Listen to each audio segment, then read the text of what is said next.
So now let's see how we can actually go ahead and make travel planning with Kimi.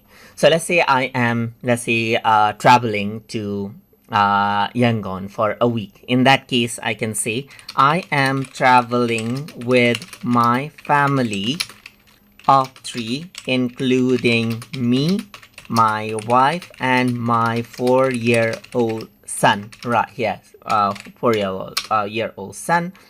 Prepare a 1 week travel plan for us with only one major activity per day. So I can simply go ahead and then send this out right here, and then it says, sure, here's a 1 week travel plan for you and your family, and I'll assume you're traveling to a city with a mix of culture, history, historical and fun activities right here, just like this.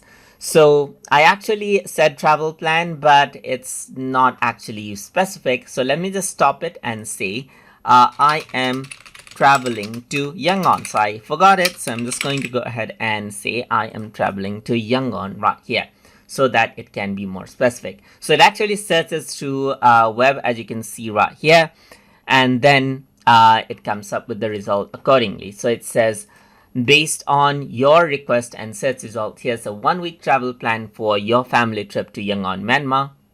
And then day 1 is arrival. From morning to evening, it actually creates a travel plan for me, just like this, as you can see.